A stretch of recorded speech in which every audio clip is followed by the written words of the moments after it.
What's the most down bad thing you've done out of pure horniness? I made my girlfriend have a seizure during dinner with her parents. My girlfriend is a jackrabbit.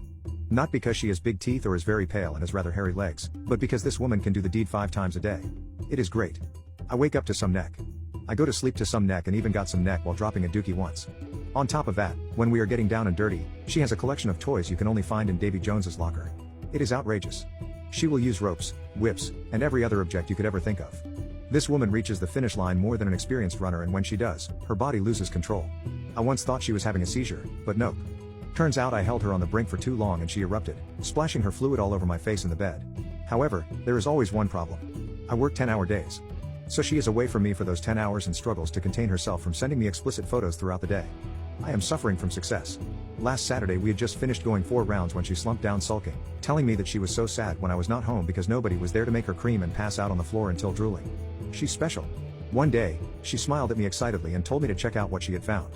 She was holding up a picture of a toy that can be controlled remotely through an app. She damn near blew my ear off. Can we get it? Can we get it? I'll give you morning neck every day. To which I replied, don't you already? She sheepishly nodded and said please. I went online during my break at work and thought I would surprise her with the toy she so desired to get, the flamingo. As I came home from work, I showed her the notification that the product was on its way. She got so excited that she gave me neck there and then. And this time I could feel the passion through every slobber. We thought of a plan. A master one. She would wear it to work and I would control it from home.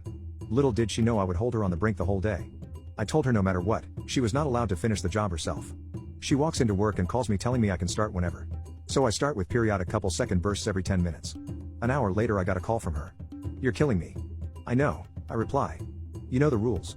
I hang up and go back to it. 3 hours later she called me. I'm going to die. Please. Once again I tell her no. In total, 8 painful hours for her. Later she comes home. She wobbles in like a penguin and collapses, begging me to end her suffering. The kicker is I remind her about dinner with her parents in 2 hours. She panics and runs up to get dressed. All while I control her and keep her on the brink with short bursts. 2 hours later we get to the parents' house and her makeup is already slightly messed up due to her tears from the pent-up frustration. We get in and her parents notice something is wrong. And while she talks, I zap her with it for a second at a time. I felt like Harry Potter with a magic wand. She somehow convinces them she is okay, which I do not know how she did, considering she was slurring her speech and squirming her legs.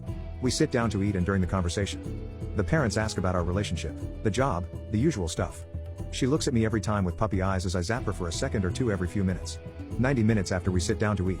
The parents are deeply concerned as by now the woman has been acting. Periodically they ask her one more time if she's okay. I respond for her, saying she is okay, she just needs to be released. I turn the toy on to maximum power and hold it. A few seconds later, she falls from her chair and starts screaming. Not a bedroom scream, a full-on scream. Her legs twitch and she starts to rattle like she's having a seizure. At this point, her father calls the ambulance and starts talking to the operator on the other end of the line about his daughter having a seizure.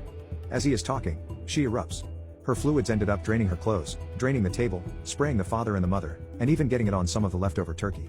We stood there in shock, except for my girlfriend, who rolled around on the floor, tears running down, makeup messed up, spazzing out, making inaudible noises.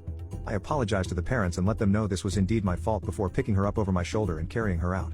Needless to say, we haven't spoken to the parents since. And even though she was not happy with her strained bond with her parents, she was quite pleased with how powerful the outcome was.